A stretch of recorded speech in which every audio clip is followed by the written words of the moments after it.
My name is Jennifer, and at 43 years old, I find myself completely hooked on Spanish soap operas. Thanks to various streaming services, I've been binge watching one dramatic series after another. There's something irresistible about the constant twists and turns, but little did I know my own life was about to rival any soap opera in drama. It was nearly 6 years ago, when I was living with my older husband. We had never been blessed with children, but I cherished our time together. That all changed one evening when I received a call from Monica, my best friend since childhood, who had even attended our wedding. "Hey Jennifer, it's been a while. I wanted to let you know that I got divorced," Monica said. "Oh, I'm sorry to hear that. It sounds like a tough time." "Let's get together for drinks soon," I replied, trying to offer some comfort. When I got home, I was about to tell my husband about Monica's news, but he surprised me by saying, "I know Monica's divorced." I was taken aback. "How did you know about that?" "I haven't mentioned it to you yet." He looked at me with an expression that suggested he was piecing something together. "I think I overheard something," he said, though his vague explanation left me puzzled. I shrugged off the confusion and told him, "Yes, Monica is divorced. We're planning to meet up for drinks soon." My husband then asked, "Can I come along?" I was puzzled. I thought it was supposed to be a girls' night out. Despite my hesitation, I agreed to ask Monica if it was all right for him to join us. To my surprise, Monica responded enthusiastically, "Sure, let's all go out for drinks together." I was disappointed, wishing for a girls-only evening, but I relented. In the end, the three of us, my husband Monica, and I, met up for drinks. The night turned out to be quite enjoyable. Monica vented about her ex-husband's shortcomings, and we all shared laughs over her stories. It felt like we were having a great time, but when I excused myself to use the restroom and returned, I was taken aback by the sight of Monica and my husband gazing deeply into each other's eyes and engaged in a conversation that seemed a bit too intimate. A knot formed in my stomach as I took in the scene. The evening had started off as a simple gathering, but now I couldn't shake the uneasy feeling that something was amiss. Couldn't shake the feeling that something seemed too intimate between them. They hadn't seen each other since our wedding, so how did they become so chummy after just a few drinks? It felt like I was intruding on a date between two people who were clearly more than just old friends. When I returned to my seat, they had resumed their normal demeanor, acting as if nothing had happened. I wondered if I was overreacting, but the uneasy feeling lingered. As the evening drew to a close, I decided it was time to settle the bill and leave. Monica was quite drunk, and my husband casually mentioned, "I'll take her home." His nonchalant attitude caught me off guard. "I'm going to take her home" sounded more like a command than a suggestion, as if he was deciding on his own. I protested, "I'm not as drunk as she is, but I've had a few drinks too. Besides, I'm your wife. It's too late for her to be alone, and she's in no condition to get home safely." He insisted, "You take a cab and go home yourself. She's fine. I'll make sure she gets home." I was taken aback. "If you take her in a cab, she'll go straight to her apartment, won't she? I'm worried she won't make it on her own." I knew Monica was living alone, and it was possible she had mentioned this while I was in the restroom. The discomfort I felt quickly turned into disbelief. "Fine then. I'll go home myself," I said. I left them at the restaurant, feeling a mix of unease and determination. As much as I didn't want to leave Monica alone with my husband, I realized it might be more useful for me to return home and investigate their relationship. Once I arrived home, I headed straight to my husband's study. A room that wasn't a bedroom, but a private space where he might keep important information. As I searched through the room, I realized that if I could find answers in Monica's house, it would be quite an invasion of privacy. Still, the conflict in my mind was overwhelming. While rummaging through the shelves, I stumbled upon a basic photo album, one I didn't recall seeing when we moved in. With a sinking feeling, I began flipping through the pages. I should have stopped, but it was too late. The album was filled with photos of my husband and Monica, both beaming with happiness. Judging by Monica's hairstyle and the way my husband's clothes looked, it was clear they had been meeting secretly for years, possibly since shortly after our marriage. They had been involved in an intense relationship for over a decade. The shock and the combination of my hunger and alcohol left me feeling nauseous. I rushed to the bathroom, barely making it before I began to throw up. Just as I was trying to compose myself, my husband came home. "Oh, you're throwing up? Did you drink that much?" he asked, rubbing my back. I snapped, "Don't touch me," and slapped his hand away. "Just wait a second. I need to get some water." He seemed to think I was too drunk to know what was going on. "Yes, I know who you are," I said bitterly. "I just hate you right now. I wish I could get so drunk I'd forget how much this hurts. Wait here. We need to talk," he said, clearly trying to lighten the mood with a laugh. I glared at him, trying to catch my breath. "Is this your idea of a joke? Are you trying to make light of the situation because I'm upset about you dropping her off?" He shrugged, seemingly unaware of the gravity of the moment. "Well, let's adjust the tone then. First question.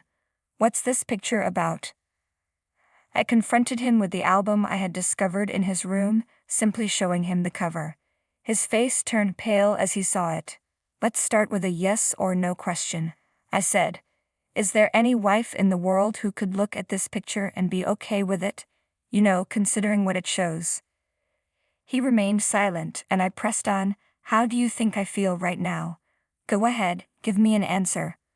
When he didn't respond, I snapped, "Why aren't you saying anything? Why just sit there in silence?" His silence only heightened my frustration. "Okay, I cheated. I'm really stupid. I'm truly sorry," he finally admitted, his voice lacking sincerity. I wished he would just show some real remorse, maybe even cry a little. His silence was unbearable. Then finally he spoke. "She's the one for me. Monica and we were both married to the wrong partners. After everything, we finally found each other. I feel like we're soulmates, destined to be together." I was stunned. "Soulmates? Are you suddenly a poet or something?" He continued, "I realize now that I made a mistake marrying you. Our soul vibrations are different. We can't be happy together. This is a test of fate for me and Monica." His words were so disconnected from reality that I could hardly process them. "So, we're not connected on a spiritual level. Is that what you're saying?" I stared at him, speechless, struggling to grasp the bizarre turn of our conversation. I was completely baffled by his words. I couldn't make sense of what he was saying. Only that he and I were hopelessly incompatible. My best friend had betrayed me, my husband had betrayed me, and honestly, I was beyond tears. "I don't understand what you're talking about," I said, feeling numb. "All I know is that you and I are hopelessly incompatible. If you're so keen on being with Monica, then fine. I'm willing to let you go, because you've been a terrible husband." He seemed to be speaking in riddles, and it only made my frustration grow. "I don't think you and I are compatible either," I said flatly. "You've clearly lost your mind, but I still don't understand what you're on about." "I knew you'd say that," he replied, seemingly resigned. "So you'll agree to a peaceful divorce, right?" I replied, "So you won't be paying alimony then?" He didn't seem to grasp the gravity of the situation. "I don't think I'm in the right spiritual mindset to deal with you right now," he said, his voice trailing off as if he were in a different world. His incoherence was almost maddening. "What's the matter with you, Jen?" he asked. I responded with an equally ridiculous answer. "I'm ignoring your absurd divorce request." Ignoring his pleas, I headed to the shower. He continued to shout from the other room, criticizing me and demanding a response. "I'll never be free unless you agree to divorce me," he yelled. I ignored him completely. "You'll be free to do what you want, and I'll be free from you. From this day on, you're nothing but a piece of trash to me, as insignificant as mold in a bathtub." The next morning my husband left for work in a foul mood. I didn't greet him, prepare his breakfast, or even help him with his tie. I had taken the day off after our night out, and I got up just in time to see him leave. Well, from today on I'll be living alone. I decided to tidy up my room, and by the evening, when my husband came home, I heard him call out from the front porch, "I'm home," but I didn't respond. Soon he was shouting about his missing shoes. "Hey Jen, where are my shoes? And why are you eating without me?" I remained silent, watching TV and enjoying my steak and fine champagne. "Yes, I threw away your shoes," I called out without looking at him. "It's normal to eat alone since I live here by myself. I have quite a bit saved up, so I'm treating myself." He sounded frustrated. "Jen, are you even listening?" I poured myself another glass of champagne, ignoring him. "We'll talk after I get out of the shower," he said, but I could hear the irritation in his voice. As I heard him clattering around upstairs, I knew he was searching for his pajamas. Then he called down, "Jen, why is there nothing in my room? Where are my pajamas? I can't even take a bath without any clothes." I replied calmly, "I live alone now. You'll have to figure it out." I quickly finished my meal and went to my room, showing no reaction to his distress. He followed me, asking where his food was. "Go buy your own," I said. "I've told you repeatedly that I live alone." I had already finished my bath, so I headed straight to the bedroom. I had even disposed of his toothbrush, curious to see how he would manage in the morning. When I woke up, my husband was sitting in a chair, looking like Roddins the Thinker. He must have been in such a rush last night that he didn't manage to properly get ready. His hair was sticky and messy, exposing his scalp.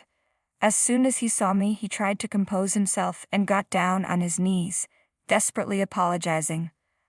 I was genuinely shocked by how far he was willing to go. "It hurts me to know how you've treated me, but I realize I've done terrible things to you without considering your feelings," he said, his voice full of regret. "I'm sorry for that." His apology was exactly what I needed to hear, but I didn't respond. "I want us to start over," he added, hoping for a second chance. I was stunned into silence. I gave him a look of sheer disgust. No, I said. "I can't live with someone who is spiritually lost, cheats, and causes so much trouble." His shock was palpable. "You don't like that?" he asked, clearly taken aback. "Think about what you did," I said coldly. "Say something if you have a clue." He pleaded, "I'll do whatever you say." I knew he was falling back on his usual tactics. Promises and material gifts whenever we had a fight. But this time I was prepared. "Okay then, do as I say," I replied, the words I'd been waiting to say finally escaping my lips. I smiled, and his face fell, a look of despair spreading across it. I wanted to see that expression. No, I corrected myself. "I don't mean it like that." His confusion was evident. "I have no intention of accepting any terms," I continued. "Do you really think you can just brush off your infidelity after all this time?" "I'm taking action against both you and Monica," I declared. "I'll do everything in my power to hold both of you accountable. And I'll inform Monica's ex-husband as well. You'll both be facing alimony claims." He looked at me with wide eyes. "Good luck paying them," I said. "Come on, get up and take your things with you." I forced him to gather his belongings and dragged him to the front door. "Where are you taking me?" he asked, bewildered. "Outside," I said firmly. "I'm taking over this house. It's mine now. I don't want any more strangers in my home." "Wait, can't you at least wait until after the divorce?" he pleaded. "That's not going to happen," I snapped back. "Why not?" "What the hell, Jen?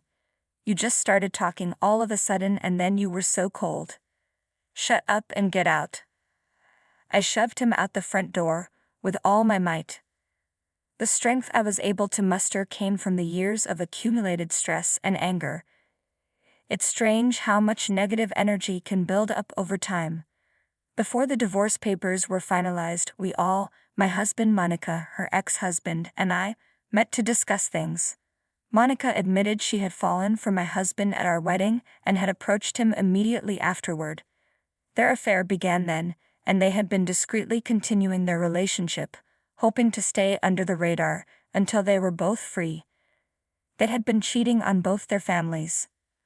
Monica's ex-husband was devastated when he first learned of the affair. I had no sympathy for the situation. Instead, I was relieved. The evidence they provided would support my claim for alimony. After being kicked out of our home, my husband moved in with Monica. But when she received the alimony demands from both me and her ex-husband, reality hit her hard. "We can't remarry if we're in debt," she said. "I need to find someone with better financial prospects." She gave him the boot, despite her claims of a spiritual connection with him. "Isn't she the soulmate you thought you were connected to on a deeper level? And now you're losing her over money." I couldn't help but feel disgusted by their predicament. Suck it up, I thought. This is what you get for betraying your wife. 6 years have passed since then. While I was paying alimony, my ex-husband retired and had to spend most of his retirement funds on those payments. He still struggles, and Monica's situation isn't any better. She's living in tough conditions, having exhausted her savings on alimony, and no man would want to remarry her in her current state. As for me, I've been earning well but haven't done anything special with my money except focus on work.